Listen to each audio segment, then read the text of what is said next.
V roku 1947 vznikla CIA a Guatemala sa stala jednou z prvých krajín po druhej svetovej vojne, ktorá sa ocitla na muške Spojených štátov. Ako tzv. Povstalecké rádio zvrhlo demokratickú vládu Jacoba Arbenza, sa dozviete v nasledujúcich minútach. Vítajte za oponou.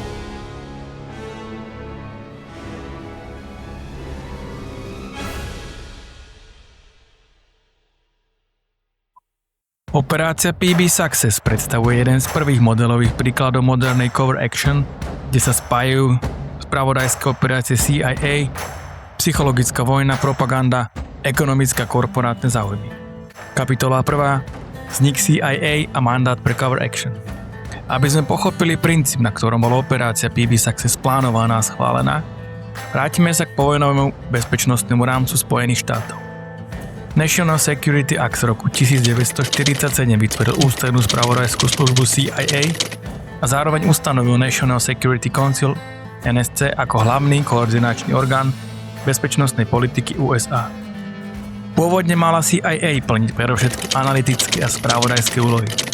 Zlom nastal v roku 1948, keď smernica NSC 10/2 formalizovala úlohu CIA ako nástroja realizácie cover action. Citát z NSC 10/2. V záujme svetového mieru a národnej bezpečnosti USA musia byť zahraničné aktivity vlády Spojených štátov doplnené tajné operácie. Neskôr sa ukázalo, že pôvodná smernica je v praxi príliš všeobecná a preto bola 21. októbra 1951 schválená nová smernica NSC 10/5, ktorá rozšírila právomoci CIA v oblasti partizánskej vojny a zároveň vytvorila rámec pre koordináciu psychologických operácií, politického nátlaku, propagandy a diplomatických signálov do jedného uceleného postupu. Kapitola 2. Historický exkurs a strategické plánovanie. V októbri 1944 došlo k Guatemale k masovému občianskemu povstaniu známeho ako Októbrová revolúcia, ktorá ukončila dlhodobý autoritársky režim a otvorila priestor pre demokratický experiment. Prvým demokraticky zvoleným prezidentom bol Juan José Arevalo. Počas jeho vlády vznikla nová ústava, bola zavedená pracovná sociálna legislatíva, legalizovali sa odbory a politické strany. V Arevalovej vláde pôsobil ako minister obrany Jacobo Arbenz, jedna z ústredných postav povojnového reformného procesu, ktorý sa profiloval ako nacionalisticky orientovaný reformista a nie ako marxista. Jeho víťazstvo v prezidentských voľbách v roku 1950 predstavovalo kontinuitu reformného vývoja a jeho snahy o reformy znepokojovali United Fruit Company. 30. októbra 51 zástupca United Fruit Company Walter Turnbull tlmočí prezidentovi Arbenzovi ostré varovanie v súvislosti s pripravovanými sociálnymi a agrárnymi reformami. Turnbull naznačuje, že zásah do majetkových a daňových záujmov UEC bude považovaný za nepriateľský akt voči americkým záujmom. Stretnutie predstavuje prvý otvorený konflikt medzi reformou vládou a korporátnymi záujmami USA. Napriek varovaniu zo strany UFC, prezident Arbenz realizoval v roku 1952 dekreto Nove Cintus, agrárnu reformu, ktorá zásadne zasiahla majetky United Fruit Company v Guatemale. Plánovanie operácie PB Success prebiehalo v rokoch 1952 až 1953 v úzkej koordinácii medzi CIA, Ministerstvom zahraničných vecí a National Security Council. Američania vychádzali z pragmatického hodnotenia, že priama vojenská invázia by bola politicky neobhajiteľná a medzinárodne riskantná. Zároveň si uvedomovali, že guatemalská armáda disponovala značnou silou a jej rýchla porážka by si vyžadovala otvorený zásah USA. Cieľom operácie teda bolo prinútiť prezidenta Arbenza k rezignácii bez toho, aby USA niesli zodpovednosť za otvorený zásah. Rolu amerického koňa zohral Carlos Castillo Armas, dôstojník strednej šarže, ktorého politický význam bol do veľkej miery produktom amerického vplyvu a nie domáceho konsenzu. Armas sa dostal do pozornosti po neúspešnom pokuse o povstanie v roku 1949, po ktorom odišiel do exilu. Práve tento moment je kľúčový. Namiesto diskreditácie sa stal pre americké spravodajské kruhy vhodným kandidátom na vedenie zástupného povstania. Počas príprav operácie PB Success bol Armas a ostatní exulantne finančne podporovaní americkými zdrojmi. Absolvovali vojenský výcvik v zahraničí. Podľa odtajnených materiálov zhruba 85 členov Armasovej skupiny bolo vytrenovaných v Nikarague. 30 v oblasti sabotáže, ďalších 20 ako podporný personál a 6 ako úderné jednotky. Okrem toho bol Armas mediálne prezentovaný ako legitímny líder oslobodzovacieho hnutia. Kapitola 3. Psychologická vojna. Základom psychologickej operácie bolo vytvoriť medzinárodný obraz, v ktorom Guatemala predstavuje komunistickú hrozbu a Arbenza ako bábku, ktorú ovláda Moskva.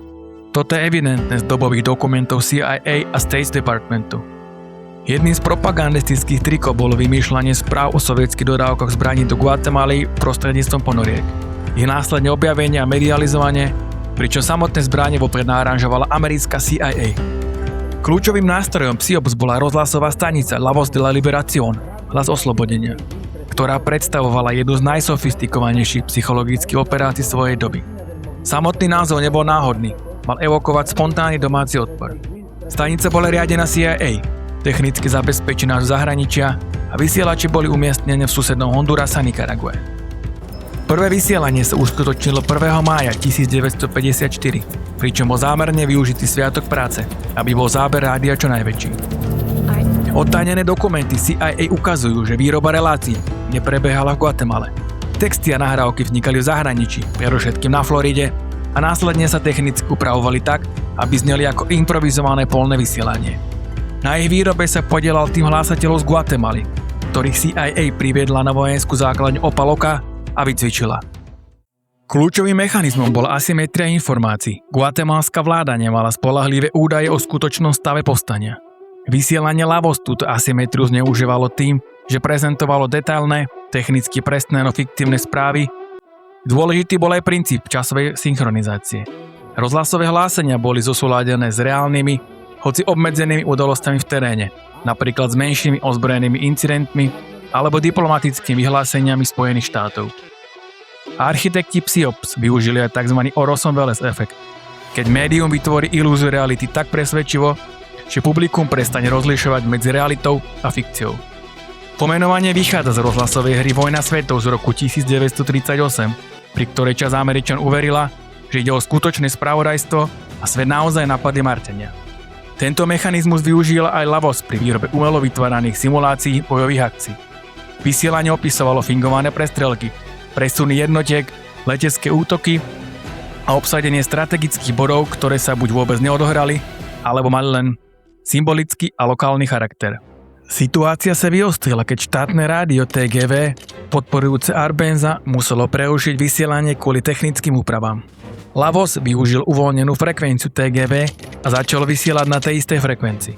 Ľudia, ktorí sa snažili naladiť oficiálne vládne rádio, v skutočnosti počúvali propagandu CIA. Vysielanie vyvolalo medzi obyvateľstvom paniku, keď oznámilo, že údajní dezertujúci piloti budú počas noci bombardovať Guatemala City. Vláda Arbenza v zúfalstve vypla elektriku v hlavnom meste, aby ho ponechala v tme. Rozhlasová stanica následne oznámila, že oblasti bez osvetlenia budú považované za vojenské ciele a budú bombardované. Obyvatelia v panike zapaľovali sviečky, štartovali dieselové generátory, kládli ohne a iné zdroje svetla v zúfalej snahe zachrániť si život. K žiadnemu bombardovaniu však nikdy nedošlo. Praktiky CIA boli často brutálne. Keď plukovník Rodolfo Mendoza Asdruja, šéf guatemalského letectva, dezertoval a pridal sa k povstalcom, americká spravodajská služba ho previezla do rozhlasovej stanice a opila, čím ho presvedčila, aby predniesol prejav vyzývajúci ostatných pilotov k dezercii. Hlásatelia vycvičení CIA jeho slova nahrali a upravili na následné vysielanie. Kapitola 4. Aktívna operačná fáza. Operácia PB Success sa pripravovala takmer 2 roky, no jej aktívna operačná fáza bola mimoriadne krátka. Rozhodujúce udalosti sa odohrali v priebehu približne 2 týždňov medzi 18. a 27. júnom roku 1954. V tomto krátkom časovom úseku CIA sústredila maximum psychologických a informačných kapacít. Intenzívne vysielanie La Voz, koordinované šírenie dezinformácií, limitované pozemné strety a letecké nálety, akcie exilových jednotiek a diplomatické signály zo strany Spojených štátov vytvorili dojem rýchlo sa zhoršujúcej situácie. Kľúčové je, že počas tejto fázy nedošlo k rozhodujúcej vojenskej porážke guatemalskej armády. Kolaps nastal na úrovni rozhodovania. Rezignácia prezidenta Jacoba Arbenza 27. júna 1954 bola výsledkom krátkej, ale mimoriadne intenzívnej aktívnej fázy operácie, ktorá ukazuje, že ak je psychologické prostredie pripravené vopred, samotná zmena režimu môže prebehnúť v priebehu niekoľko dní. Prevrat neznamenal stabilizáciu Guatemaly, ale začiatok dlhodobého obdobia politické represie a násilia. Bezprostredne po prevzatí moci Carlosom Castilom Armasom došlo k rýchlej demontáži reformného systému. Nový režim zrušil agrárnu reformu a vrátil vyvlastnenú pôdu pôvodným vlastníkom. Puč bol pre Guatemalu pohromou, keď sa v nasledujúcich 10 ročiach prepadla do cyklu prevratov, vojenských režimov a násilia. Najpodstatnejšie je, že táto vojenská avantúra Spojených štátov, ktoré účet sa vyšplhal na $3 milióny amerických dolárov, zasiahla proti legitímne zvolenej demokratickej vláde.